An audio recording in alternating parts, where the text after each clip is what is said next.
Top quality और consistent performance के लिए सिर्फ सिल्वर पंप्स एंड मोटर्स, नाम याद रखना।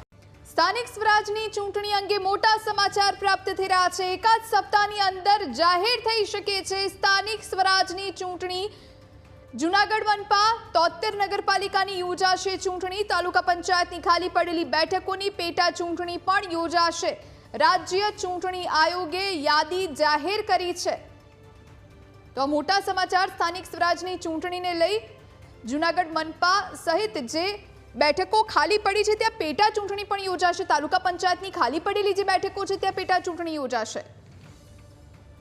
આ વિશે વધુ જાણકારી માટે સંવાદદાતા મલ્હાર વોરા ફોન લાઈન પર। મલ્હાર, મોટા સમાચાર સ્થાનિક સ્વરાજની ચૂંટણી એક જ સપ્તાહની અંદર જાહેર થઈ શકે છે, શું વધુ જાણકારી?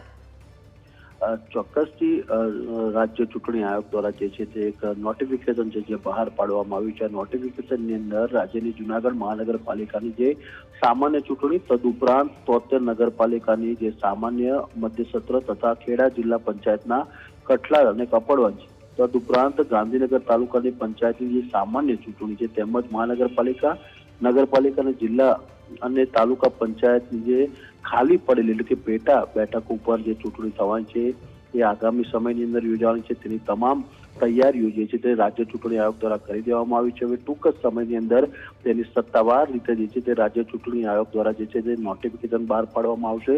પરંતુ આજે જે નોટિફિકેશન બહાર પડાયું છે તેની અંદર જે જિલ્લાઓમાં ખાલી બેઠકો પડી છે તેનું જે યાદી જે છે તે બહાર પાડવામાં આવી છે। આ ઉપરાંત મતદાર યાદીની જો વાત કરવા જઈએ તો મતદાર યાદી પણ અગાઉ જે ચૂંટણી યોજાઈ હતી અને જે અગાઉની રીતે 19/12/2024 રોજ જે મતદાર યાદી પણ જે પ્રસિદ્ધ કરાઈ હતી તે પ્રકારની મતદાર યાદી પણ જે છે તે યથાવત રાખવાનો ક્યાંક નિર્ણય પણ જે છે તે કરવામાં આવ્યો છે।